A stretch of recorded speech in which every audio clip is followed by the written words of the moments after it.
Le vamos a hablar de termorregulación. Primero que tenemos que tener claro lo que es los conceptos de calor y los conceptos de temperatura. Generalmente cuando nosotros tenemos un cuerpo caliente, pongamos una olla, la saquemos del fuego, la ponemos encima de una mesa. ¿Qué ocurre? Lógicamente ya con tantas veces que se hace, o ustedes lo que tienen en mente, ¿qué va a ocurrir? Que la olla se va a enfriar, ¿cierto? Y la mesa donde está puesta la olla, ¿qué le va a pasar? Se va a calentar. O sea, hay una transferencia de ese calor que traía la olla, va a ser transferida a la mesa. Igual, si nosotros suspendemos la olla pronto un poquito alto de la mesa, igual la mesa se va a calentar un poquito. ¿Verdad? Igual va a haber una transferencia del calor de la olla a la mesa. ¿Verdad?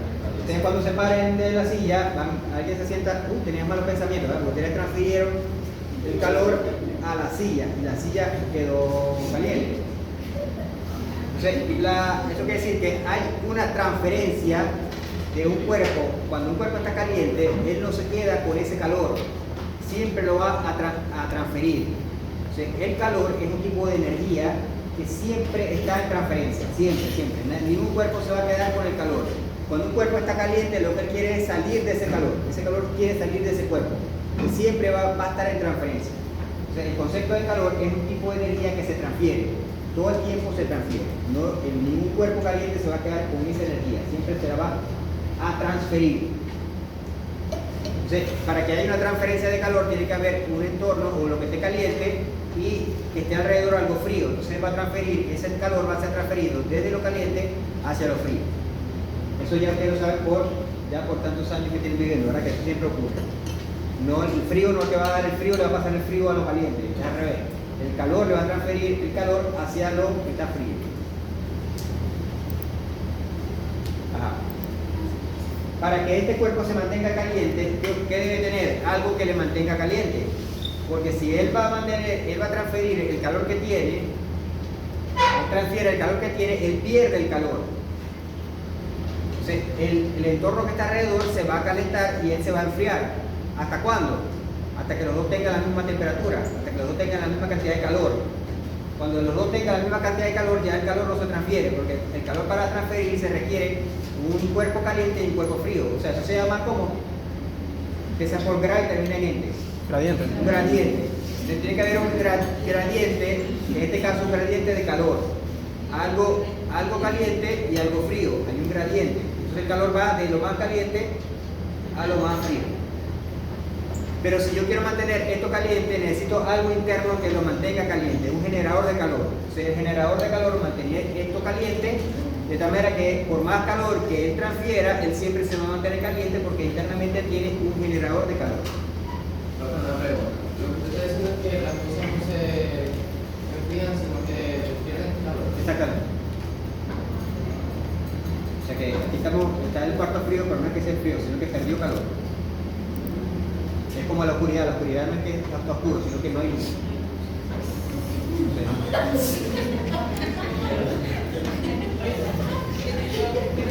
Okay. Entonces, resulta que el calor, esa energía que está dentro del cuerpo, de un cuerpo que esté caliente, lo que sea que esté caliente, dentro de su composición atómica, esos átomos se están moviendo más rápido. En cambio, algo que está frío, esa composición atómica, esos átomos se están moviendo más lento. Por eso es que nosotros cuando queremos que un pollo no se descomponga, lo metemos al congelador, ¿verdad? Le vamos a eliminar todo el calor que tenga, lo vamos a congelar, le vamos a eliminar todo el calor, de tal manera que todos los compuestos atómicos no se puedan mover y por lo tanto las enzimas no puedan degradar las proteínas ni todo, y entonces la carne no se va a descomponer, porque le bajamos el nivel del movimiento atómico hasta lo mínimo.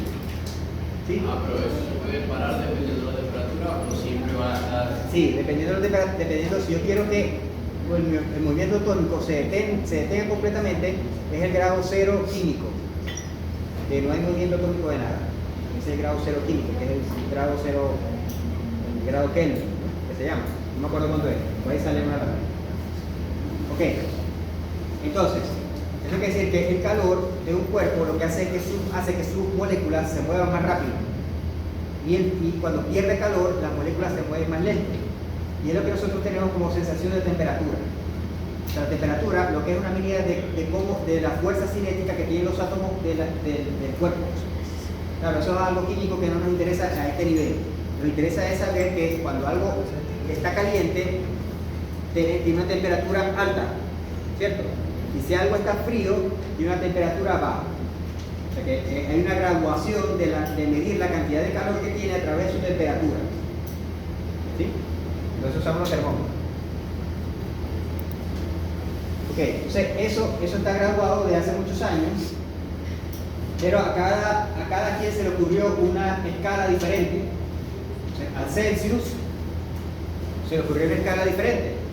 Yo voy a usar el agua. Si yo voy a poner, cuando el agua está completamente congelada, pues voy a poner el grado 0. Y cuando el agua entre en ebullición, voy a poner el grado 100.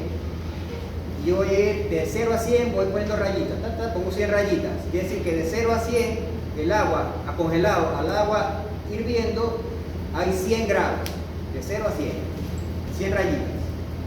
Así lo inventó Celsius. Pero hay otro tipo de lo que dice, no, me gusta otro, vamos a hacer más complicado. Que fue Fahrenheit. Vamos a poner que el agua se congele a 32 y el agua hierva a 212. Entonces, ¿cuántos grados hay desde 32 a 212? Bueno, lo que haya. Entonces, son los grados. Entonces, la temperatura Fahrenheit no se corresponde con la Celsius. Hay que usar unas fórmulas así. Pero entonces, en Estados Unidos no, que está en 34. Entonces, no, que la temperatura está en 34. Y él dice, ¿eso será frío o será caliente? Pues claro, el que se va para allá, el que se va para Estados Unidos, empieza a hablar ridículo, ¿verdad? Entonces, ay, no, que ayer hizo 34. Mi hermana, ayer hizo 34. Y yo puedo saber, ¿eso es frío o caliente? Entonces, bueno, ya dije, bueno, si el agua se congela a 32, 34, está por ahí, ¿verdad? O sea, que hace frío. Yo estoy pensando que tiene mucho calor. O sea, que todo está ahí, entre comillas, igual. Y aquí está de 0 el Celsius, 32 el Fahrenheit. Hay otra escala que es la Kelvin que es el cero absoluto. Aquí está el cero absoluto, que cuando los átomos no se mueven, está a menos 273 grados, que es el grado 0 Kelvin. Esta es la primera vez que la oigo cuando la puse aquí en la lámina esa. Ok, pero fíjense algo. Hay algo que está también, todas las escalas miden, que es la temperatura ambiente. Cuando ustedes dicen temperatura ambiente, no se deja temperatura ambiente, ¿han escuchado eso? Se deja temperatura ambiente. Temperatura ambiente no es cualquier temperatura. Se supone que la temperatura ambiente es la temperatura donde el ser humano está conforme, está bien, no tiene ni calor ni frío, se siente bien. Esa temperatura es a los 21 grados Celsius. Está mal dicho grados centígrados, está mal dicho. Es una redundancia. Hay que decir o centígrado o grados Celsius. No pueden decir grados centígrados porque están repitiendo. 34 grados Fahrenheit es un grado centígrado. Ok, 34 está cerca de 32. Entonces es frío. Si mi hermana dijo, no, anoche hice 34. Ajá, eso es frío o caliente. Ok, entonces vamos a quedarnos con la Celsius, ¿verdad? Nosotros no tenemos nada con la Fahrenheit. El que se va para Estados Unidos tendrá que aprender la Fahrenheit. Entonces, la temperatura ambiente, cuando digan, no, eso se deja temperatura ambiente, está sobreentendido que esa temperatura es 21 grados. Entonces aquí no estamos a la temperatura ambiente, aquí está un poquito más arriba, está como 26, 27. Bueno, todavía no hay frío, no hay calor, pero yo estoy aquí hablando de sudando. Bueno, ya sabemos que la temperatura del humano está alrededor de 37. Entonces, la temperatura es un indicador de la cantidad de calor que tiene un cuerpo, o el aire, o cualquier cosa donde tengo que medir qué cantidad de calor hay acumulada, ¿no? Entonces, la escala que se usa aquí en la mayoría de los países es la centígrada, o la Celsius. Ajá, el calor es una energía, por lo tanto se mide en variables de energía. O sea, la temperatura es una apreciación de la cantidad de calor, pero no es la forma de medir el calor. El calor se mide como una energía, o sea, se mide en joules o se mide en calorías. o se mide en BTU, por eso que los aires vienen en BTU.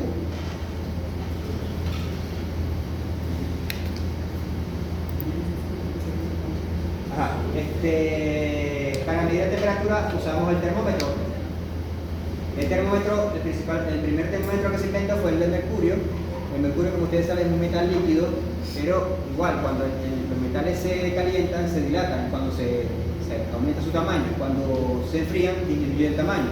Eso quiere decir que si yo meto un termómetro en un tubito de vidrio donde no tenga para dónde correr, si se dilata, tiene que subir. Entonces, si la temperatura aumenta alrededor del tubito, el mercurio va a tener que subir, porque el único espacio para donde crecer es para arriba. Entonces, él sube y está graduada ya en qué temperatura está para que el mercurio haya alcanzado ese nivel. Lo normal, todos estos bichitos por dentro que tienen mercurio. Pero ya entonces hay otras técnicas, como por ejemplo el infrarrojo, que es el que mide la emisión de rayos infrarrojos, porque todo lo que está caliente, vamos a ver ahorita, todo lo que está caliente emite radiación térmica. Por eso que yo pongo una olla, si ustedes ponen la llama, no tocan la llama, pero si no se ponen la llama lejos, igual se le calienta la mano, ¿verdad? Es porque la llama está emitiendo calor en forma de ondas y la piel está recibiendo esas ondas. Entonces, esas son ondas de infrarrojas. Infrarrojo, ¿usted sabe de dónde viene la palabra infrarrojo? El infrarrojo y ultravioleta, es lo mismo, o sea, viene de la misma origen, viene del arco iris. Porque el arco iris, el último color es el rojo. Entonces, estas ondas son infrarrojas, vienen por debajo del rojo. En cambio, la ultravioleta, el primer color del arco iris es el violeta. Entonces, las ondas ultravioletas están por arriba del violeta. Entonces, el primer color del arco iris es el violeta y el último es el rojo. Entonces, las ondas que están por encima del violeta son ultravioletas y las ondas que están por debajo del rojo son infrarrojos. Por el arco iris. Entonces, si parece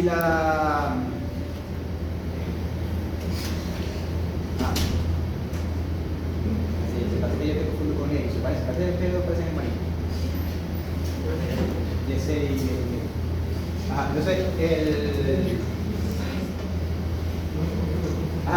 resulta que cuando yo tengo algo afuera, en el patio, supongamos, tiene dos fuentes de calor. El calor del aire, ¿verdad? Porque yo estoy afuera, allá en el motor que está afuera. Yo tengo dos fuentes de calor. El aire que está alrededor mío tiene una temperatura o un calor que si es más calor que el que yo tengo, o sea, está más caliente que lo que yo tengo, el aire me va a transferir calor a mi cuerpo, porque hay un gradiente, ¿verdad? Pero también tengo las ondas ultravioletas del sol. Esas ondas me van a llegar sí o sí, donde esté. Entonces, esas ondas también calientan. Entonces, ¿qué pasa? Que si yo voy a poner un termómetro afuera para medir la temperatura de allá afuera, no puedo dejar que las ondas ultravioletas le lleguen, porque me van a calentar el termómetro y voy a hacer una lectura errónea, porque yo quiero leer la temperatura solamente la del aire, que es lo que interesa. Porque la ultravioleta pongo sombra y no la llevo, no recibo. Entonces, para eso se usa una bola negra encima del termómetro. Si ustedes verán en donde se mide temperatura, las estaciones meteorológicas donde se mide la temperatura, no miden el termómetro así pelado afuera en el ambiente. Tiene que tener un polvo negro para evitar que lo calienten las ondas ultravioletas. Y solamente mide la temperatura del aire. Lo negro no se calienta. Se calienta menos. Por eso el que se pone una camisa blanca tiene más calor que una camisa negra. Tiene que ponerse al revés. El negro absorbe. El negro absorbe y lo blanco refleja esa calor. Me paré con el otro lado de la cama. Como gallina mirando para arriba. Gallina mirando para arriba. Bueno, entonces saben lo que quiere decir es que todos los átomos, por más sólido que yo tenga una superficie, por más sólido que yo tenga una superficie, a nivel molecular esos átomos están moviendo. Entonces, esa superficie, mientras más caliente esté, estos átomos se mueven más rápido. Mientras más frío, eso se mueve más lento. Y peor si esto es una suspensión, o sea que hay líquido involucrado. Los átomos tienen más libertad para moverse. Entonces, de ahí que si yo tengo esto y requiero una una reacción química dentro de esta bote que tengo átomos aquí, yo necesito una reacción química, la reacción química va a ocurrir más rápido si está caliente, ¿verdad? Porque los átomos se están moviendo más. O sea, la reacción química va a ocurrir más rápido si está caliente. En cambio, si está frío, esta reacción química va a tardar en ocurrir, porque el frío retarda el movimiento de los átomos. ¿Ustedes han tratado de diluir un alcacelser en agua fría? Pongan un alcacelser y lo ponen en agua caliente y otro alcacelser en el agua fría, para que vean cuál de los alcacelser se derrite más rápido. Sí. Vale. Es que a mí me gusta el alcacelser con agua fría, pero tengo que echarlo ahí un rato. Me tarda más el agua fría. ¿Por qué? Porque las reacciones químicas ocurren más lento cuando hay baja temperatura. ¿Qué pasa? Que nuestro cuerpo, como ustedes ya vieron bioquímica, ¿verdad? Nuestro cuerpo todo el funcionamiento del cuerpo es química. Se llama bioquímica. De todas las reacciones químicas que ocurren en nuestro cuerpo están adaptadas a un rango de temperatura. Por lo tanto, la temperatura de nuestro cuerpo tiene que mantenerse constante para que toda la cantidad de reacciones químicas que ocurren en nuestro cuerpo ocurran normalmente. Si nuestro cuerpo se calienta por encima del rango, se calienta por debajo del rango, esas reacciones químicas van a alterarse. Y pueden alterarse tanto como para que producir la muerte. ¿No? Dale. De ahí entonces que hay dos tipos de animales. Los homeotermos y los poikilotermos. Los homeotermos son aquellos organismos que pueden mantener su temperatura todo el tiempo. Si lo ponen en un sitio frío, pueden mantener dentro de cierto rango, pueden mantener la temperatura corporal constante. O si lo ponen en mucho calor. Eso quiere decir que yo entro a un sitio muy frío, mi cuerpo siempre va a mantenerse a la misma temperatura. ¿Ya? Por eso soy un homeotermo. En cambio, los poikilotermos son organismos que pueden controlar la temperatura de su cuerpo, pero no tan estrictamente como los homeotermos, sino que la temperatura ambiental afecta mayormente la temperatura corporal. Entonces, si afuera está caliente, el cuerpo se pone caliente, y si afuera está frío, el cuerpo se pone frío. Claro, también tiene cierto rango de control, porque no va a llegar a quemarse o a congelarse, tiene cierto rango de control, pero sí varía, su temperatura tiene un rango más grande de variación dependiendo de la temperatura ambiental. O sea, a esto le llaman de sangre caliente y a esto lo llaman de sangre fría. Todos los reptiles, anfibios, muchos peces son poikilotermos. O sea que, inclusive ustedes verán las iguanas de mañana, lo primero que hacen las iguanas de mañana es ponerse donde les dé sol, porque necesitan calentarse para poder aumentar la actividad metabólica y poder moverse más rápido. O sea, las iguanas son poikilotermos, todos los reptiles son poikilotermos. Se cree que los dinosaurios eran homeotermos, se cree. O sea, no hay ninguno que ningún dinosaurio, entonces no. Ok. A pesar de que hablamos del homeotermo, que su temperatura corporal se mantiene constante, eso no es totalmente en todo el cuerpo del individuo. Lo que se mantiene constante es la temperatura donde están los órganos principales. O sea, el tórax, todo el abdomen y todo el cráneo mantiene la temperatura constante. Pero en las extremidades, en el caso de las extremidades, la temperatura puede variar. En este caso es una imagen que representa el calor.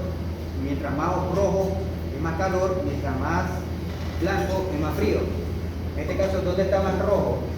Lo que les estoy diciendo, ¿verdad? En la parte del abdomen, en la parte del tórax y en la parte del cráneo. O sea, esta temperatura es la que tiene que mantener constante.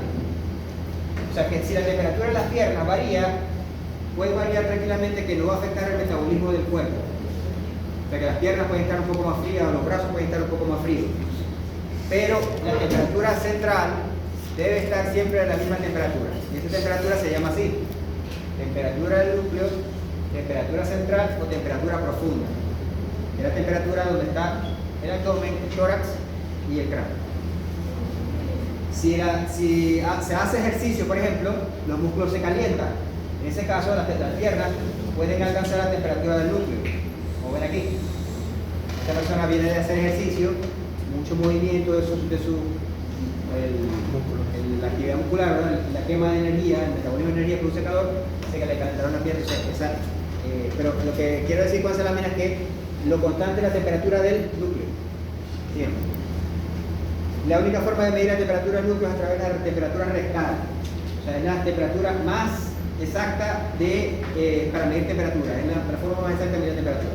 La temperatura rectal, por más que no nos gusta la vía, ¿verdad? Pero es la forma más exacta de medir la temperatura porque está conectada directamente con la temperatura del núcleo. Esto sí, como se hace en el carbón. Bien. Entonces, este rango de temperatura es muy estricto. Eso, y la belleza son como termómetros. Son un termómetro. Por ahí hay un rico en la mía compañía. Ajá, entonces, la vecina. Entonces, temperatura es un rango, no es una temperatura constante. Siempre el cuerpo está luchando contra que se le suba o que se le baje. Sube y baja, pero siempre como el aire. Siempre está manteniendo una temperatura muy cerca del centro. Y esa temperatura superior e inferior se llama rango. Como ven aquí el humano, vamos a tener el humano aquí. Bueno, vamos a tener el del perro. Un perro grande. La temperatura del perro está a 38.6. Sería la temperatura que nosotros aspiramos que un perro tenga. Bien, pero el perro puede tener 37.4 hasta 39, que lo vamos a considerar normal. ¿Por qué? Porque la temperatura no es un valor, es un rango. O sea, a un perro, vamos a ver, va de 37.4 a 39 y está normal su temperatura. El pequeño va de 38 a 39. Sería lo normal. El promedio es 38.8. El bovino, 37.5 a 39.5. Es lo normal. Yo creo que 38 está muy alto. Yo creo que 37 ya.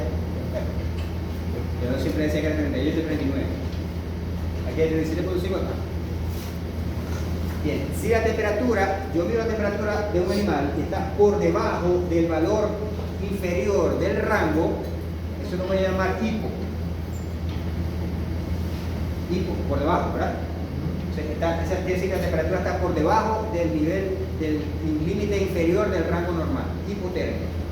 Y si la temperatura está por encima del rango superior, del valor del rango superior, del valor normal, se llama hipertermia. Hipo, hiper, son los por debajo, por encima de los límites. Y los límites, ya dijimos del rango. Esos límites siempre depende de donde uno lo lea, porque a veces uno va a hacer una idea. Tampoco es que le van a poner 40 a un perro. Saben que el 40 ya es hipertermia, porque el perro es hasta 39. Siguiente. Entonces sigamos con la idea de que el calor es una energía que está en transferencia y tiene que haber un gradiente térmico de lo más caliente a lo más frío. Entonces, siempre el calor se va a transferir de lo que está caliente hacia lo que está frío, ¿verdad? Siguiente.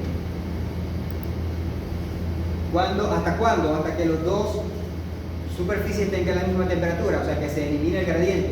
Cuando no hay gradiente, no hay intercambio de calor. Siempre tiene que haber un gradiente, algo caliente y algo frío. Si los dos están de la misma temperatura, no hay transferencia de calor. Entonces, aquí hay gradiente térmico. La siguiente, creo que ya se dice algo. Aquí hay transferencia de calor y aquí no hay transferencia de calor, ¿ya? Porque no hay gradiente. Ya les digo. Ok. Entonces, ¿cuál es el gradiente de un ser vivo? Un ser vivo, supongamos un perro que decíamos que tiene una temperatura alrededor de 38 grados y afuera está a 25, bueno, la temperatura de este cuarto. ¿Qué va a ser la temperatura del perro? ¿Se va a quedar con él? Lo va a transferir. La va a transferir al aire que está alrededor. Nosotros que estamos todos aquí, que todos nosotros tenemos 38 grados, 37 y medio por ahí, estamos transfiriendo calor al aire. Por eso cuando hay mucha gente, los aires no rinden, porque todos nosotros estamos transfiriendo nuestro calor al aire. Entonces, el aire tiene que luchar contra todo el calor que estamos nosotros transfiriendo. El aire está enfriando, nosotros estamos calentando el aire. Entonces, hay una transferencia de calor, siempre hay una transferencia de calor del cuerpo hacia el aire alrededor, siempre que haya un gradiente de 38 a 25. Hay un gradiente, ¿verdad? Ok, eso quiere decir que este individuo, de la siguiente, siempre va a estar perdiendo calor. Y como dije al principio, para que este cuerpo se mantenga caliente, aunque pierda calor, ¿qué tiene que haber? Un generador interno que le reponga el calor que está perdiendo. O sea, tiene que tener por dentro un generador de calor. Así, ese generador de calor lo vamos a ver lo vamos a ver ahorita. Okay. Y los mecanismos por los cuales él comparte o transfiere el calor se llama mecanismo de disipación. O sea, disipación es una palabra que se refiere a que él está perdiendo calor, está transfiriendo calor. O sea, esos mecanismos de transferencia de calor se llaman mecanismos de disipación de calor. Esa palabrita se llama disipación, transferencia de calor. ¿Sí? Nosotros estamos disipando calor de las nalgas a la silla. Ya estamos transfiriendo el calor, estamos haciendo disipación de calor. Okay. Siguiente. Entonces tenemos mecanismos de generación de calor dentro del cuerpo y mecanismos de disipación de calor que nos hacen perder el calor hacia el ambiente. Son dos componentes, ¿verdad? El generador y el disipador. Siempre están actuando. Y a nosotros se nos cambia la temperatura. ¿A ustedes se les está cambiando ahorita la temperatura? No, ¿verdad? Pero tienen activo el mecanismo de generador y tienen activo el mecanismo de disipador. Están activos, pero su temperatura no está cambiando. ¿Eso qué quiere decir? Que la temperatura de generador es igual, el calor que genera el generador es igual a la temperatura que se está disipando con el disipador. Es igual lo que se genera que lo que se disipa. Calma, rebobinar y volver a aplicar eso.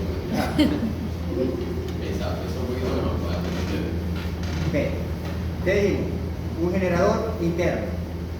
Ahorita vamos a ver cuál es ese generador, pero hay un generador interno, produciendo calor. Si no se disipa, ¿qué va a pasar? Va a aumentar la temperatura, ¿verdad? ¿Sí?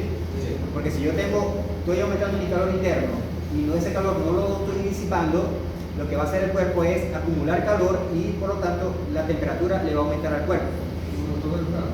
Exactamente, exactamente, muy buen ejemplo de eso, de los carros. Si no tiene un radiador bueno, el motor en su funcionamiento produce calor. Y ese calor, si no se disipa a través del radiador, el carro va a aumentar la temperatura del motor y se va a dañar el motor. Las computadoras también tienen. Entonces, quiere decir que si hay un sitio que se está generando calor y yo ese sitio, yo quiero mantenerle la temperatura, el mecanismo de disipación tiene que ser igual que el mecanismo de generación. O sea, si aquí se genera, por ejemplo, una caloría, el disipador tiene que disipar una caloría. De tal manera que no haya cambio de temperatura en el cuerpo. Si el mecanismo de generador es más alto que el de disipador, va a haber acúmulo de calor. ¿Qué va a pasar con la temperatura del cuerpo? Va a elevarse. Por el contrario, si el mecanismo disipador es más alto que el de generación, ¿qué va a pasar con la temperatura del cuerpo? Va a bajar, ¿verdad? Porque yo me pongo frente al abanico cuando llego cansado. Me pongo frente al abanico porque estoy buscando que el mecanismo de disipación se lleve ese calor que tengo y un poquito de calor. ¿Sí? Pero yo quiero que el cuerpo se mantenga a la misma temperatura, por lo tanto la generación y la disipación tienen que ser igual. ¿Ahora sí? Bien. ¿Qué puede afectar esta ecuación? El ambiente. Entonces, el ambiente tiene este componente de la ecuación, este símbolo se llama delta G, o sea, la variación de temperatura que puede influir en el ambiente. El ambiente te puede quitar temperatura o te puede aumentar temperatura. Por ejemplo, si yo estoy parado allá en medio a las 3 de la tarde, a las 2 de la tarde, ¿verdad?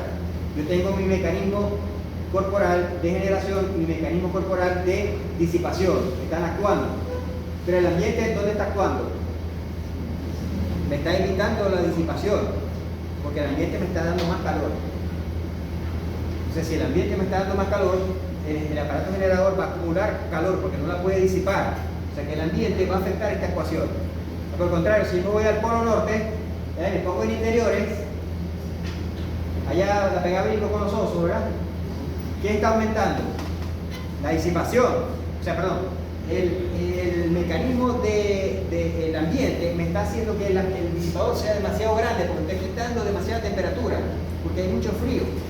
O sea, el ambiente está aumentando la disipación y por lo tanto el generador no va a dar tiempo a generar ese calor que se está perdiendo y por lo tanto el cuerpo se va a enfriar.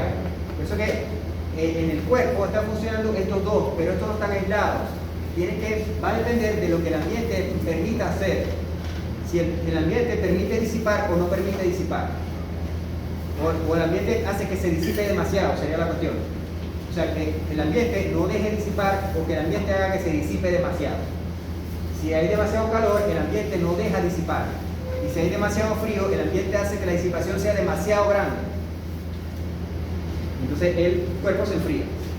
O si me tiran, por ejemplo, como el tipo del Titanic que se fue, se cayó en agua congelada. En la disipación, el ambiente hizo que disipara demasiado. Ok, entonces los mecanismos de generación se llama generación metabólica. Toda la reacción química produce calor. Si ustedes queman una madera, le ponen madera, ¿por qué la madera al quemarse produce calor? Porque la celulosa al quemarse genera esa combustión rápida, genera el calor. Y el calor de la madera da calorcito, ¿verdad? Ok. Y la ganancia tiene que ver con el ambiente. O sea, si el ambiente está demasiado caliente, este ambiente más bien va a afectar que haya ganancia de calor dentro del cuerpo. O sea, si está demasiado caliente. O sea, que esta ganancia se refiere a esta ganancia de aquí. Y los mecanismos disipadores son los mecanismos que tiene el cuerpo para disipar calor. ¿Cuál sería uno? Ya ustedes saben uno, ¿verdad? ¿Cuál? Sudar. Sudar es un mecanismo de disipación. ¿Cuándo se suda? Cuando hay calor. Cuando el cuerpo se está aumentando la generación no está dando tiempo a que se disipe, el cuerpo aumenta o pone en práctica una medida más drástica de disipación, que es la sudoración. Entonces resulta que tenemos la fórmula completa. La generación metabólica más la ganancia es igual a la disipación más el efecto ambiental, que es delta E. Bien, técnicamente a los mecanismos metabólicos se le llaman termogénesis. ¿Qué significa termo? Temperatura. Termo es temperatura, ¿verdad? Y génesis, Origen. generación, origen. Entonces, los mecanismos M son mecanismos de termogénesis, que generan calor. Y los de disipación, igual, termo, temperatura, ¿verdad? Y lisis, romper. O sea, son mecanismos que liberan o disminuyen la cantidad de temperatura. El mecanismo de termolisis y el mecanismo de termogénesis. Bien. Cuando el ambiente no afecta, no hay afectación del ambiente, o sea, está una temperatura, el ambiente está a una temperatura que no ni muy caliente ni muy fría. El ambiente está a una temperatura ambiente. Sí, o sea que no tiene una temperatura ni muy caliente ni muy fría. ¿Usted me entiende? Eso quiere decir que esta ecuación se iguala a esta. La generación es igual que la disipación y la temperatura del cuerpo se mantiene constante. La siguiente. Eso se llama zona de termoneutralidad. Una zona de termoneutralidad es aquella donde los mecanismos de disipación térmica son capaces o están igualados con los mecanismos de generación térmica, están igualados. Y por lo tanto no hay que activar nada muy drástico, por ejemplo la sudoración. Cuando hay un cuerpo, o nosotros humanos, estamos en una zona de termoneutralidad, no sudamos. No hace falta activar ese mecanismo ni temblamos tampoco, porque ustedes imagino que han experimentado los dos lados. Cuando hay calor uno suda, pero cuando hay frío uno tiembla, ¿verdad? Esos son mecanismos que van a afectar, están tratando de compensar la ecuación. Entonces, la zona de termoneutralidad, en el caso de los humanos, es cuando ni sudamos ni temblamos. Estamos en una área de temperatura ambiental donde estamos en neutro. Siguiente. Dentro de la zona de termoneutralidad está la zona de confort térmico. Está dentro de ella. O sea, hay unos cachitos aquí afuera que ya no corresponden a la confort. O sea, aquí, si suponemos que hacia acá sea el caliente, aquí ya estamos llegando al punto donde nos va a tocar sudar. Aún no, pero todavía ya estamos como empezando a afectar. Y aquí, si este lado está el frío, ya estamos al punto de que podemos comenzar a titirizar. Pero todavía no. Estamos al punto de zona termoneutral. Cuando estamos en la de confort térmico es cuando los mecanismos de disipación térmica completamente están neutralizando la generación. O sea, por eso se llama confort. ¿Cuándo estamos en confort? Cuando estamos en la casa, ¿verdad? Con un colchoncito así, un mueble bien cómodo, viendo Netflix así, ¿verdad? Un refresco, estamos en confort. Se supone que el confort, la palabra confort se refiere a que el cuerpo está en un sistema donde ningún componente está bajo estrés. todo está normal, funcionando bien, sin ninguna exigencia. O sea, en cuanto a la temperatura, esa zona de confort es la temperatura en la cual todos los mecanismos de disipación térmica están funcionando a la máxima funcionabilidad y no hace falta ningún cambio adicional. Y la de neutralidad, ese está contenido dentro de la neutralidad, ¿no? Neutralidad es cuando los mecanismos de disipación térmica pueden mantener temperatura corporal, tienen que activarse. Y el de confort es que cuando casi no tienen que funcionar, la temperatura está normal. ¿Sudoración es el término médico de la sudoración? No, tiene algo como hidrosis, dermatohidrosis, algo así se llama. Los temblores sí sé que tiene otro nombre, pero Son tiriteo, tremores. temblores. Ajá.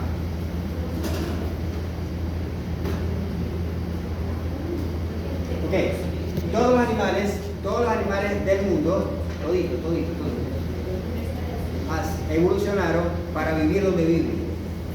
¿Ya? Tenemos los camellos, ¿dónde viven los camellos? El reservorio de agua. En el desierto, ¿verdad? Y ellos están bravos de vivir ahí. No, ellos viven ahí normal. Los pingüinos, ¿dónde viven los pingüinos? Allá en el sur, ¿verdad? ¿Tan tristes o difíciles de vivir ahí? No, ellos viven felices ahí. ¿Ya? Cada animal donde vive es feliz donde vive porque su mecanismo de termorregulación está adaptado a la zona donde vive. Eso quiere decir que el ambiente no lo va a afectar. Así es. ¿Cuáles son los factores ambientales que pueden afectar el cambio de temperatura del cuerpo? La radiación solar, la temperatura del aire, la velocidad del viento y el porcentaje de humedad. En la zona polar, ustedes me pueden imaginar cómo puede hacer un oso para vivir en la zona polar. ¿Qué tiene que adaptarse para poder vivir ahí?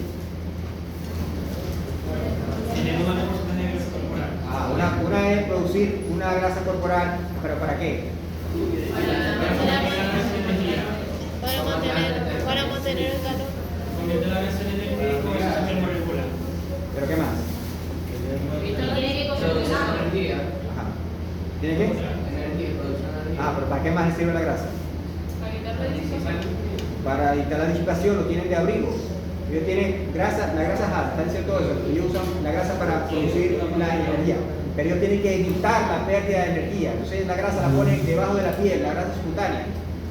Y por encima de la piel, de la grasa que tienen, una piel gruesa.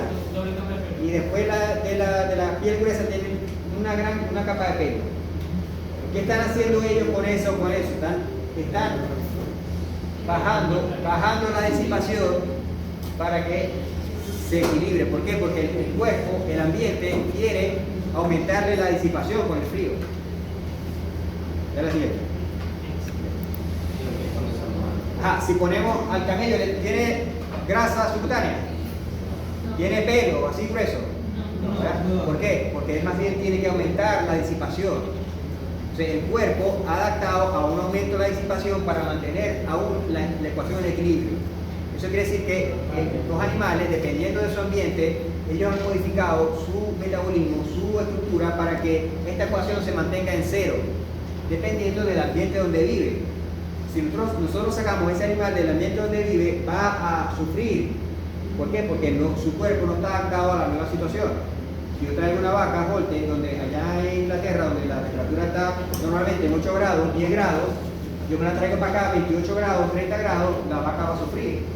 Porque su cuerpo está adaptado a mantener esta ecuación en cero cuando afuera está en cero en 10 grados, no cuando está en 28, en 30.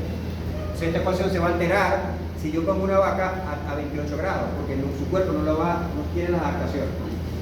Así es. O sea que de igual manera ellos tienen una temperatura entre 37, ¿no? Claro, eso es un biotermo, pero acuérdense que el ambiental va a alterar la ecuación, y si la ecuación no está en cero, puede desviarse hacia la hipotermia o hacia la hipertermia. Que esto es lo que está dando esta gráfica. ¿Dónde está la zona de confort térmico de aquí? De la temperatura esta temperatura de la A a la A' es el confort térmico. Y esta es la B a la B'. No sé por qué dije prima y me acordé de algo. Entonces la B a la B' es la zona de termorneutralidad. La temperatura corporal. Fíjense la temperatura corporal, ¿qué pasó aquí? ¿Cambió? Es decir, que dentro de la zona de confort térmico o la zona termoneutral, la temperatura corporal no va a cambiar. ¿Y eso está qué? ¿Esto qué? De aquí a aquí, ¿qué es? Una temperatura del ambiente. ¿Qué pasa si yo bajo la temperatura del ambiente? Me voy para América, me voy para allá para el pico espejo, para allá para arriba, bien alto. Voy a tener una temperatura por debajo de la temperatura confort. Entonces, ¿la temperatura va a variar mi cuerpo? No va a variar la temperatura. ¿Pero por qué? Porque los mecanismos de termogénesis están activándose. Termogénesis. ¿Por qué? Porque estoy en frío. Entonces tienen que activarse lo de termogénesis. Entonces, los mecanismos de termogénesis se van activando. Los mecanismos de termogénesis se van activando hasta llegar un momento que ya no pueden más. Ya la temperatura bajó tanto, como el tipo este de titanio, la temperatura bajó tanto que los mecanismos de termogénesis no pueden compensar la ecuación y va a haber hipotermia hasta que se produce la muerte por hipotermia. Por el otro lado, el ambiente se hace cálido. Miren, apenas el ambiente se hace cálido, se activan los mecanismos de disipación térmica, como sudar. Pero ¿qué pasa? Que esos no son capaces de disipar tanto calor. Y la temperatura igual va a empezar a subir hasta llegar a la muerte por hipertermia. O sea que la muerte por hipertermia se puede dar más rápido que la muerte por hipotermia, porque la parte del calor es más difícil de disipar. En cambio, generar calor es más fácil. O sea, la muerte por hipertermia se produce más rápido. Dale un poco de flecha porque eso es, solo que expliqué y eso tiene que tener una flecha ahí.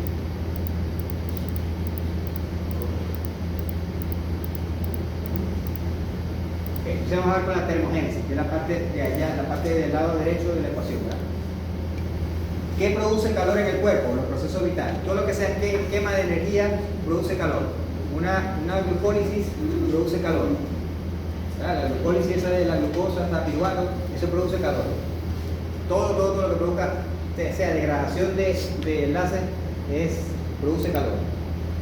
Todo el metabolismo alimentario, o sea, todo lo que es, lo que vamos a ver ahorita, digestión enzimática, cuando las enzimas empiezan a romper proteínas, empiezan a romper carbohidratos, cada ruptura de enlace, el enlace está hecho con energía y esa ruptura de enlace genera la liberación de calor. Por eso es que el calor no se pone caliente después que come, porque toda esa ruptura, esa digestión enzimática produce calor. La actividad muscular es una de las cosas que más produce calor. Ustedes caminan, inmediatamente que caminan y mueven los músculos, se genera calor. Más si ustedes van y corren, o más si ustedes hacen un ejercicio en gimnasio pues levantando pesas, o una vaca camina mucho, o un perro corre, inmediatamente la temperatura corporal va a tratar de aumentar porque la actividad muscular es el mecanismo de termogénesis más activo.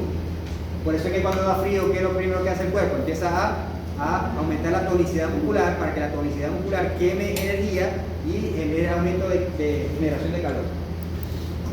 Y los procesos productivos, que es lo que nos interesa. O sea, producir leche, la vaca, el metabolismo químico de producir leche genera calor. El metabolismo químico de crecimiento genera calor. El metabolismo químico de la preñez genera calor. O sea, todo lo que nosotros pongamos a hacer los animales para producir alimento, va a generarle calor. Y el calor suplementario es lo que está hablando yo de la actividad muscular. O sea, es un calor que se usa solamente cuando hay frío. Cuando hay frío se requiere un aumento de calor, que es lo que estamos hablando también del oso polar. Cuando tiene que aumentar la cantidad de energía que consume para generar calor interno, solamente por quemar grasa para generar calor. Eso es calor suplementario. Él no está haciendo nada con esa grasa, no va a usar energía, va a hacer solamente quemar la grasa para generar calor. Eso se llama calor suplementario. O sea, todo lo que genere quema, ruptura de enlace químico genera calor. Fíjense que un 60% de cualquier enlace químico se va a liberar como calor.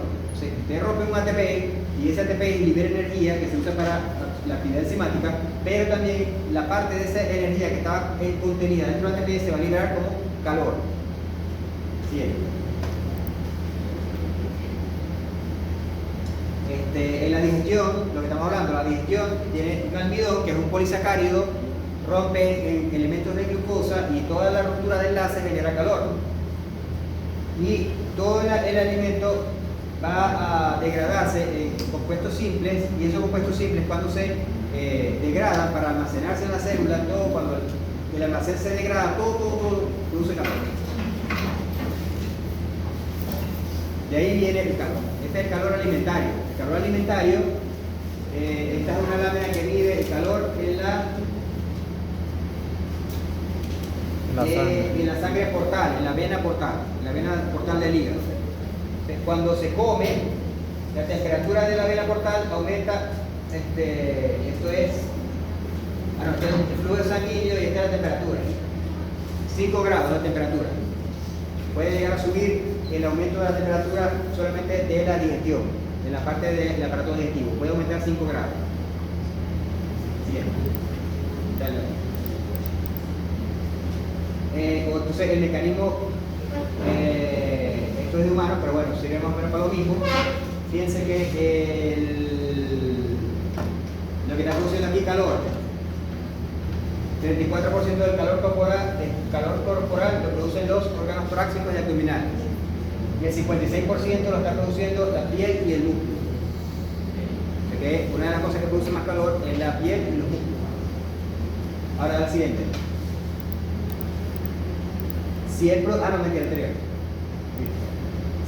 se hace ejercicio, fíjense que el 90% del calor del ejercicio lo generan los músculos. Fíjense cómo cambia de un 56% a un 90%. Bien. Esto es un concepto un poquito raro, porque es la tasa metabólica basal.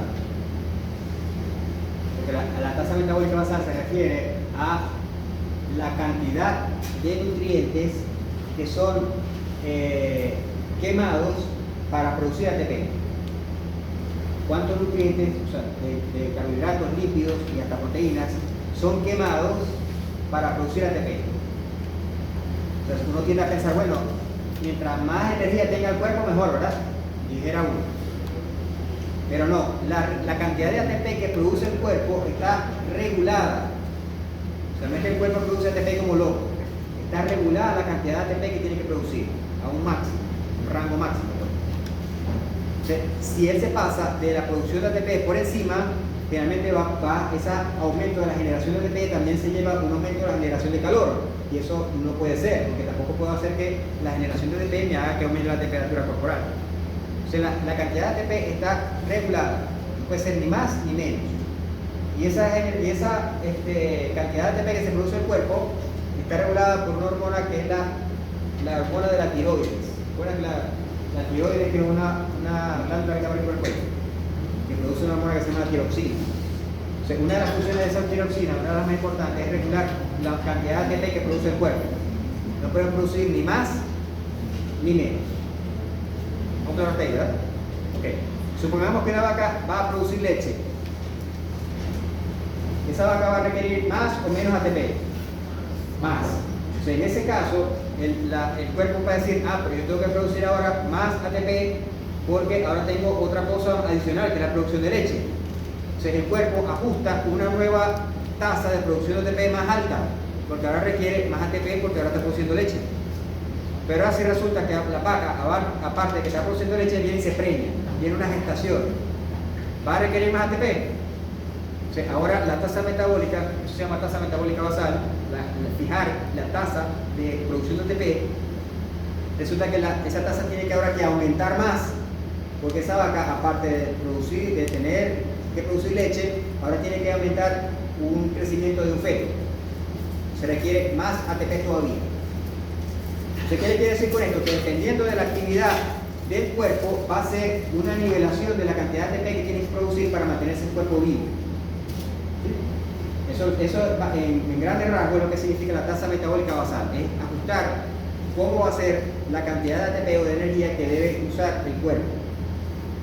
Bien, entonces hay veces, o sea, ya estamos viendo, por ejemplo, la lactación es un factor que afecta la cantidad de ATP que se produce, la gestación es otra, el crecimiento es otra, ¿verdad? Son factores que pueden alterar esa tasa metabólica, pero también el propio cuerpo. O sea, un individuo joven requiere más ATP que uno viejito, ¿verdad? El viejito, ¿para qué? Ya para qué quiere ATP si hay cosas que ya no le funcionan. Entonces, el viejito usa menos ATP que el joven. Por lo tanto, en el mismo individuo, la edad es un factor que afecta la cantidad de ATP que quiere que producir, o sea, la tasa metabólica basal. Entonces, pero si yo comparo dos animales de diferentes especies, eso también va a afectar la cantidad de ATP que produce el animal. Mientras más grande sea el animal, requiere más ATP o menos ATP. Menos. Mientras más grande sea el animal, es como una relación entre la cantidad de energía y la masa corporal. Mientras más grande sea el animal, requiere menos ATP para mantenerse. Por el contrario, mientras más pequeño sea el animal, tiene menos tejido, ese tejido requiere más energía y requiere más ATP para mantenerse. Es por eso que una culebra grandísima come una vez y puede pasar un mes, 2 meses sin comer, porque esa cantidad de energía que comió, como su tasa metabólica basal es muy baja, no tiene que comer más nada. Pero en cambio, un ratoncito tiene que estar constantemente comiendo, porque su tasa metabólica basal es muy alta. Entonces, todo el tiempo está requiriendo formación de ATP. Entonces, el colibrí, ¿tú has visto el colibrí? ¿Ya? ¿Qué hace el colibrí todo el tiempo? Todo el tiempo está moviendo las alas. Eso consume gran cantidad de energía. Todo el tiempo el colibrí tiene que estar reponiendo el ATP. Por eso que el colibrí es una de las especies que tiene la tasa metabólica basal más alta. O sea, aquí ven este gráfico, ¿verdad? Mientras más pequeño sea el animal, más grande es su tasa metabólica basal.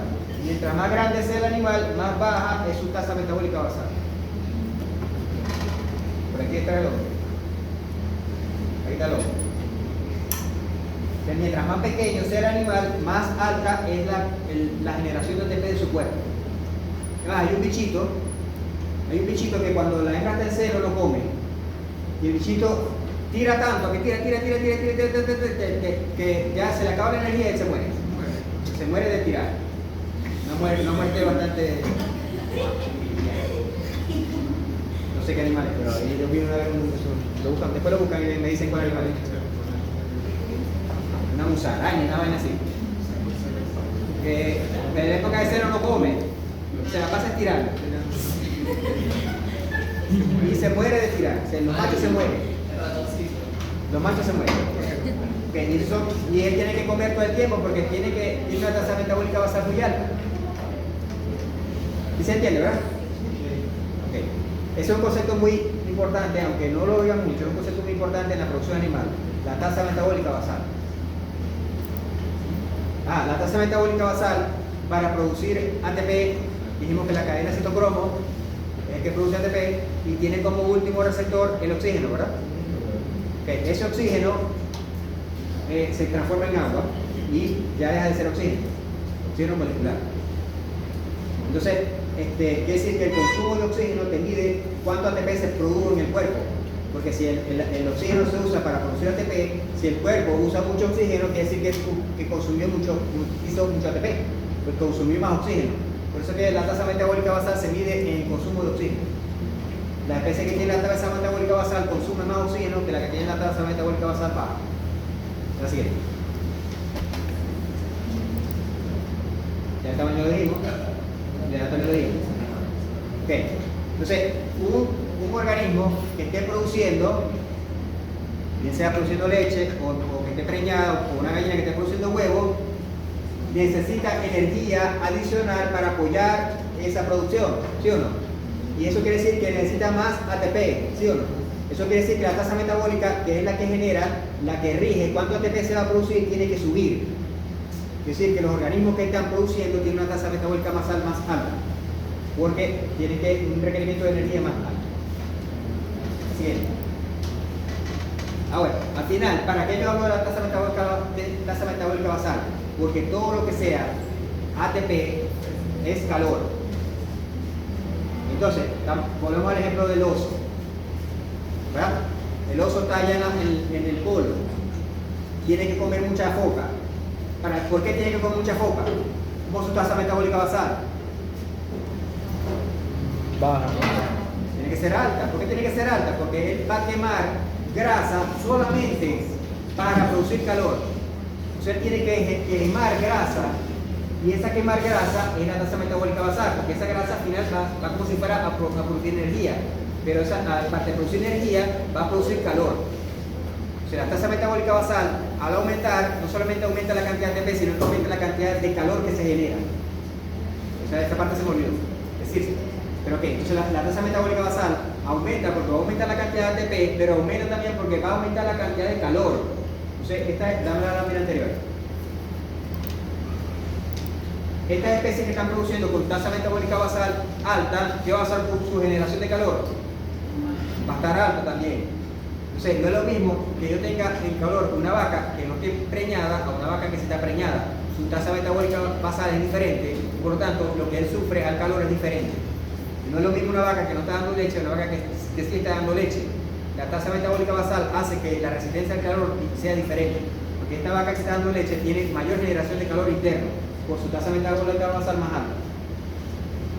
Ajá. La siguiente.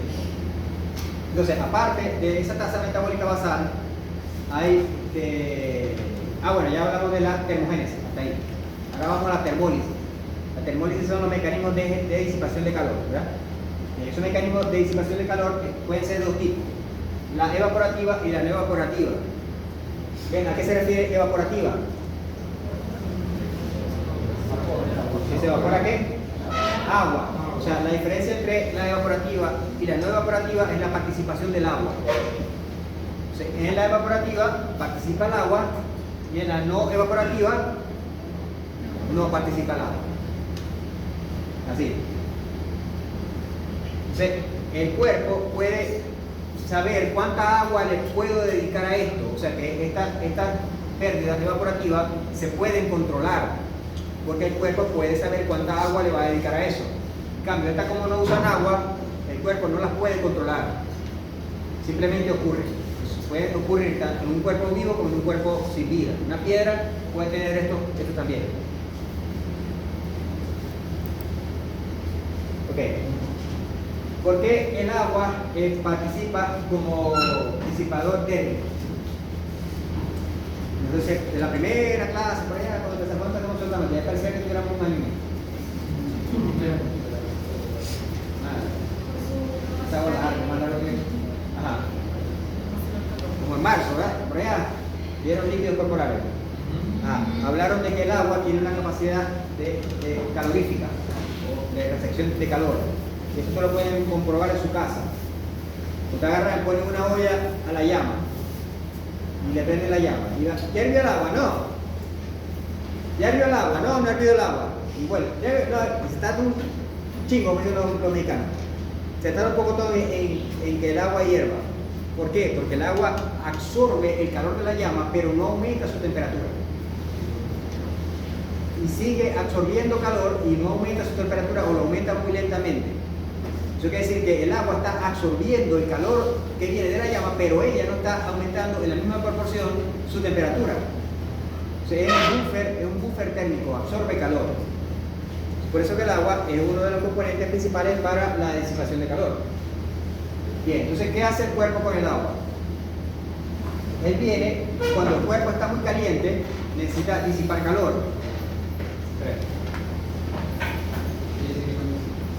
Creo que tenía las 11. Bueno.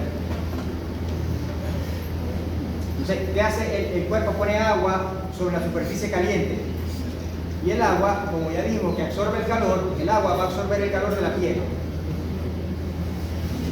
Y el agua, cuando observa el calor, se evapora y se lleva el calor. Entonces, es muy inteligente el cuerpo, ¿verdad? Lo que va a hacer es poner agua en una superficie, por ejemplo en la piel, y el agua va a absorber el calor de la piel. Cuando el agua absorbe el calor de la piel, cambia de estado de líquido a vapor, y el vapor se va con el aire llevándose el calor. Entonces, ¿qué hago el cuerpo? Hay más calor, pero le pongo más agua. Vuelvo a poner otra capa de agua, el agua se vuelve a evaporar, se lleva el calor en el aire y se lleva el calor. Hay más calor, vuelvo a poner agua. Mientras haya calor, el cuerpo va a estar sudando. ¿Por qué? Porque es la forma de poner agua encima de la piel y que el agua se lleve el calor y se vaya el calor con el agua en el aire. Entonces se llama mecanismo evaporativo. ¿Cuáles son esos mecanismos evaporativos? Entonces, la sudoración, ¿verdad?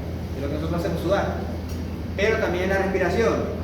Hay animales que no sudan, no tienen glándula sudorípara. Entonces, ¿qué hacen en ese caso? Ponen agua en la boca.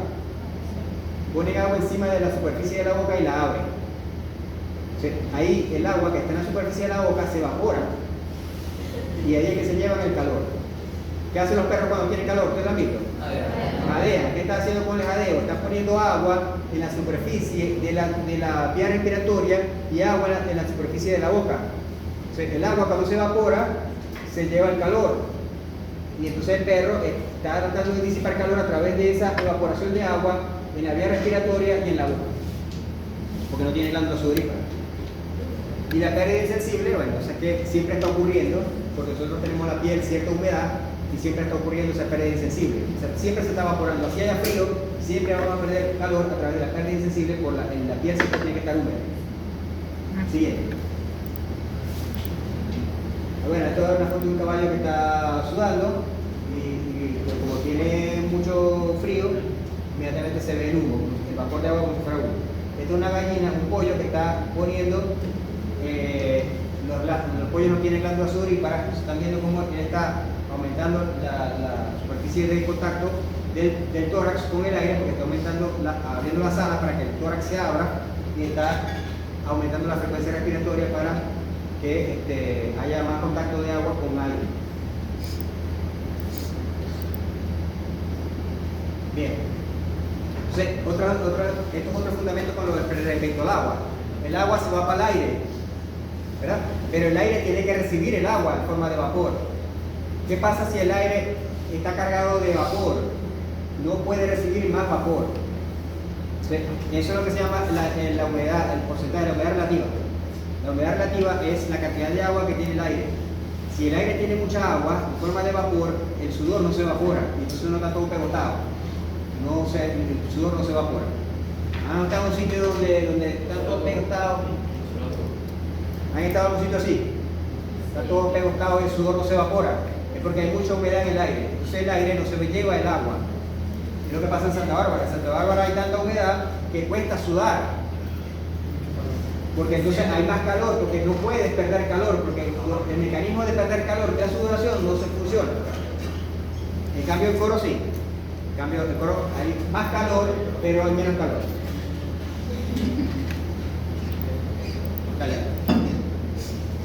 Bueno, esto es de acuerdo a la especie, qué especie suda más y qué especie no tiene glándula sudorípara. En el lado de aquí, de que el mecanismo más importante es la sudoración, está el hombre, después está el caballo, y el lado de este lado que no suda nada, sino que su mecanismo es respiratorio, está el ave, que es el que no tiene ni una glándula sudorípara, después el perro, después el gato. No tiene glándula sudorípara, no tiene muy pocas, por lo tanto, su mayor forma de liberación de calor es evaporativa respiratoria. En cambio, el caballo es evaporativa por sudoración. Los cerdos. ¿Ok? Los cerdos, ¿dónde estarían? Los cerdos sudan, pero no tanto como los caballos. Solo sudan. Ok. Vamos con los mecanismos no controlados. Los mecanismos no controlados, como les dije, hasta las piedras lo pueden hacer. O sea, no es necesariamente que el cuerpo esté vivo, porque es un mecanismo físico, es la siguiente.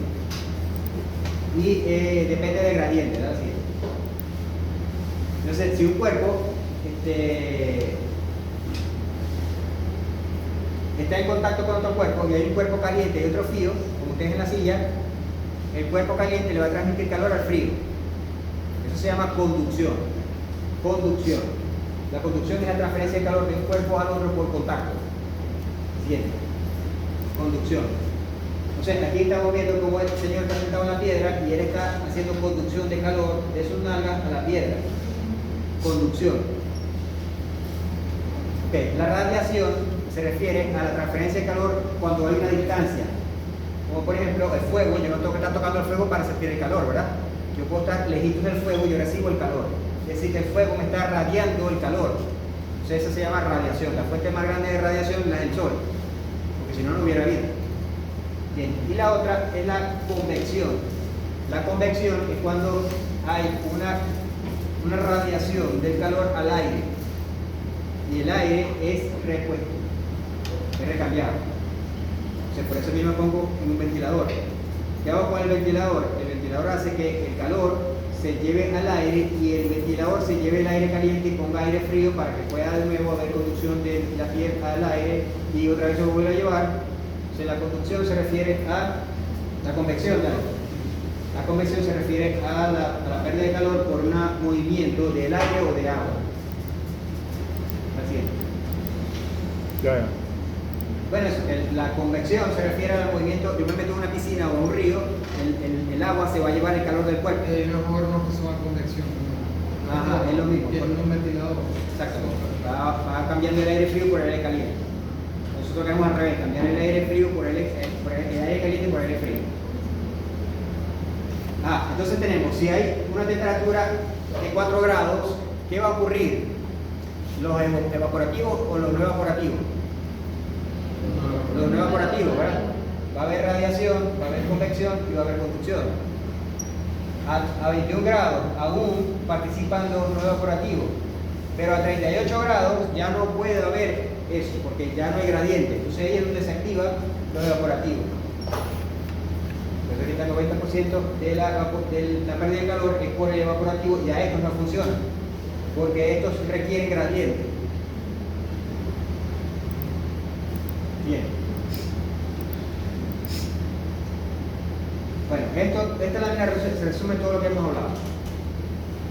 Entonces, estos son los mecanismos de termogénesis, estos son los mecanismos de termólisis, estos son el efecto de la temperatura del ambiente y estos son las adaptaciones que tiene que tener el animal para que en su hábitat pueda mantener la ecuación en cero. Esta ecuación en cero. O sea, ¿qué puede hacer? Estas son las adaptaciones. Estos son los mecanismos de generación, de termogénesis, mecanismos de termólisis, el efecto del ambiente y estas son las adaptaciones que tiene que tener el animal para mantener la ecuación esta en cero. Ya lo leen ahí cuando le llegue el material. Bueno, vamos a empezar la clase. No, vamos a leer rápido. Esta es cómo el cuerpo regula la temperatura. Vale. Esto lo has visto, ¿verdad? Anterior. Un perro dejado en medio sol y el perro Sin querer ser parte del vidrio y sacar una cosa. Exacto, los bomberos parten el vidrio y sacan el perro. Y hay animales que pueden estar a esa temperatura o a otra, igual viven. O sea que esto puede ser, una temperatura puede ser a corto plazo o a largo plazo. Y el animal tiene que estar adaptado a esas condiciones. Dale. Entonces, ¿quién es el que controla todo eso? El hipotálamo. El hipotálamo es una área central del cerebro que controla muchas cosas. Entonces, ya ustedes deben saber que quien controla, o sea, quien es el que encarga de mantener la temperatura corporal, está ahí también el hipotálamo. La siguiente. Bien. ¿Cómo hace el hipotálamo si está en el cerebro para saber que hay calor? Tiene que tener receptores. Esos receptores están ubicados en varias partes. Está ubicado en la piel principalmente para saber qué temperatura está afuera. Y también tiene unos receptores internos para saber qué temperatura está adentro. Los receptores de afuera son los de la piel. En la piel hay muchos receptores, es así. Pero los que son de temperatura son estos que aquí, es el de Ruffini y el de Krause. Ruffini y Krause son receptores de la piel que detectan calor. Hay dos tipos de receptores, los de frío y los de calor. Y los de dolor. Los tres detectan calor. Frío, calor y dolor. ¿Por qué el de dolor detecta temperatura? Porque el calor te duele, ¿verdad? Si usted pone el dedo en la candela, usted pone el dedo cerca de lejito de la candela, sienten el calor. Pero si tocan la candela, sienten el dolor. Pero es que el frío también quema, entonces. Y el frío también quema, exactamente. Ustedes pueden tener frío, pero si tocan un frío muy frío, se les va a quemar y les va a doler. O sea que los receptores de temperatura están los de Ruffini, los de Krause, pero también están los receptores de dolor. Así es. Dale, eso era para. Entonces los receptores también pueden estar de la anterior. Los receptores también están internamente. El hipotálamo tiene receptores de calor ahí en el hipotálamo, pero también hay receptores de calor cerca del corazón y en el cuello. Entonces, ¿qué hace el hipotálamo? De acuerdo a los receptores, sabe si hay calor afuera y si hay calor adentro. O sea, si hay calor él tiene que activar mecanismos de disipación, ¿verdad? Sudar. Y si es frío, él tiene que activar mecanismos de aumentar la temperatura y evitar la disipación. ¿Sí? O sea, el hipotálamo va a controlar qué mecanismos se van a liberar. Y eso está de acuerdo a todos los órganos que están aquí, que son los que controlan la temperatura. Y eso está constantemente funcionando. O sea, usted está sentado aquí y sus mecanismos de termorregulación están funcionando. Bien, el vaso sanguíneo. Los vasos sanguíneos funcionan dilatándose o contrayéndose, ¿verdad? Entonces, ¿qué va a hacer el calor? Cuando hay calor, él va a tratar de aumentar la cantidad de calor que va a poner en la piel para que haya más calor en la piel y el calor se pueda ir en el aire. O sea que cuando hay calor hay vaso de dilatación periférica, ¿no? Y vasocontracción central. En cambio, cuando hay frío, va a tratar de poner la menos cantidad de sangre en la piel. O sea que hay vasoconstricción periférica y hay vasodilatación central. O sea que y eso está funcionando ahorita en su cuerpo y con eso es suficiente. O sea, si estamos en una zona termoneutral, con eso es suficiente para mantener la temperatura corporal, solamente el cambio vascular. La glándula sudorípara, que ustedes sabrán, ¿verdad? Se funciona cuando hay calor. El corazón, si usted tiene mucho calor, empieza a latir más rápido.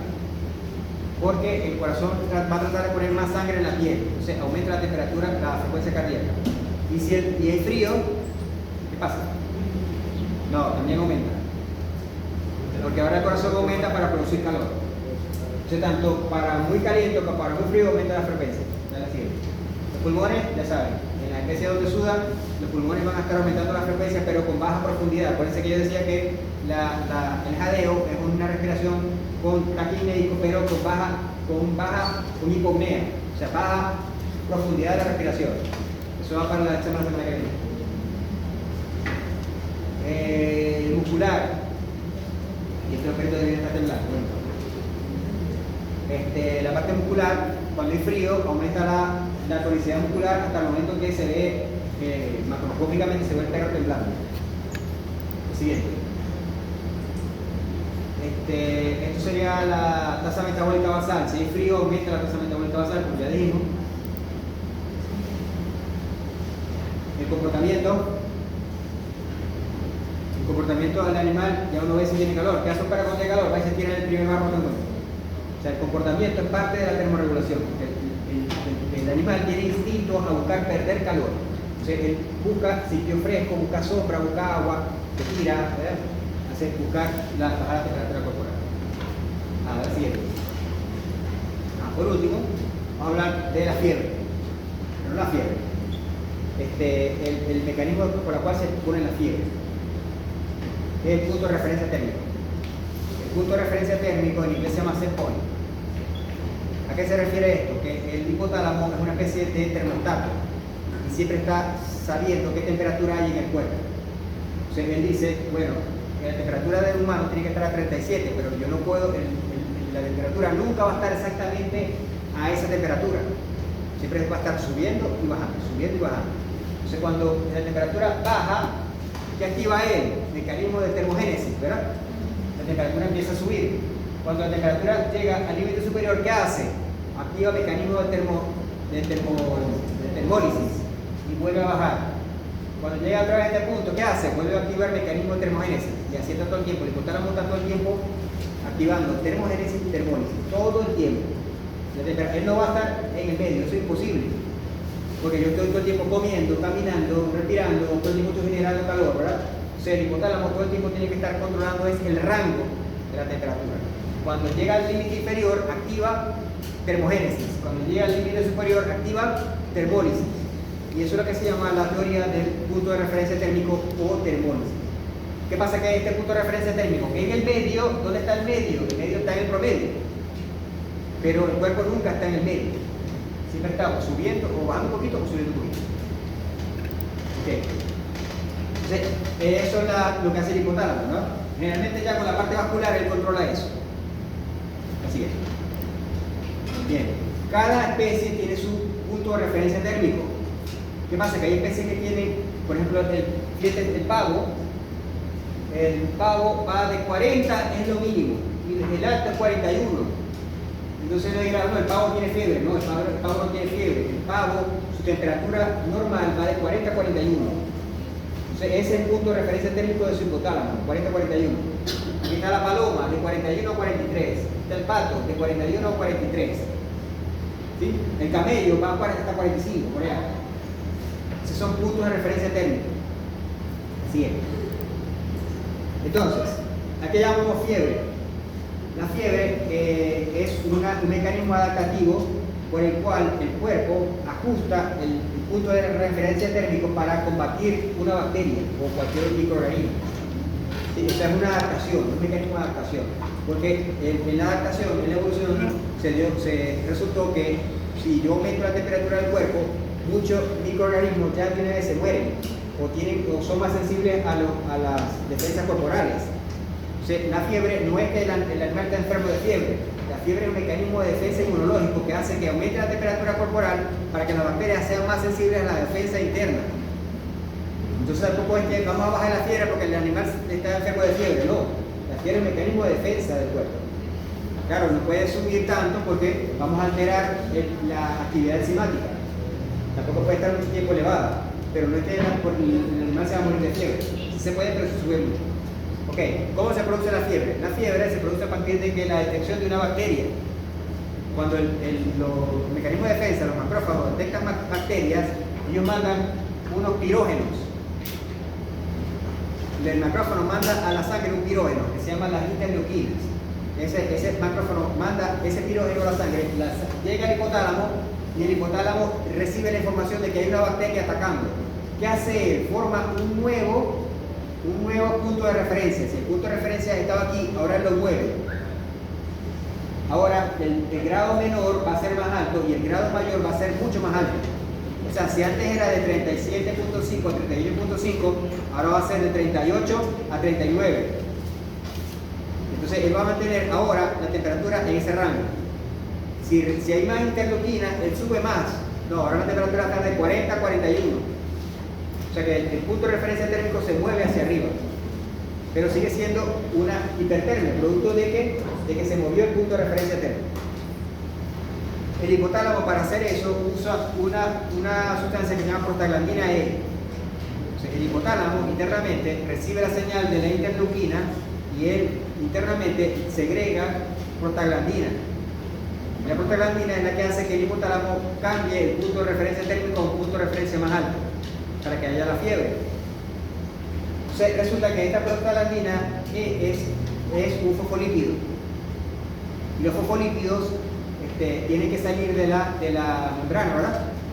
Para transformarse en prostaglandina. Y yo tengo unos medicamentos que bloquean la salida de esos fosfolípidos que se llaman antipiréticos. Entonces, si yo pongo un antipirético, ¿qué estoy haciendo? Estoy bloqueando en el hipotálamo la síntesis de prostaglandina y por lo tanto el hipotálamo ya no puede mantener un punto de referencia térmico más alto y lo vuelve a caer a su nivel normal. Entonces, eso es lo que hacemos entonces con un antipirético, tratar de que el hipotálamo vuelva al estado normal de punto de referencia térmico y se acabe la fiebre. Porque es la prostaglandina la que produce eso. Otro problema con la temperatura es el golpe de calor. El golpe de calor se produce cuando aumenta la temperatura corporal, producto de que ya los mecanismos de disipación térmica no pueden controlar el aumento de la temperatura. Por lo tanto, el cuerpo aumenta de calor hasta llegar a la muerte por hipertermia, que es lo que le pasa a los perros cuando están metidos en los carros. Y la otra es la hipertermia maligna. La hipertermia maligna es una enfermedad que tienen los cerdos, que el hipotálamo se vuelve loco y empieza a poner un punto de referencia térmico alto sin haber pasado nada. O sea, el cuerpo, el cochino empieza a aumentar la temperatura corporal, sí, y no es fiebre porque no está pasando nada, no está enfermo de nada, simplemente el hipotálamo está loco y le puso el punto de referencia térmico más alto hasta que el cerdo se muere por hipertermia, pero es culpa de una alteración del hipotálamo. Eso se llama hipertermia maligna.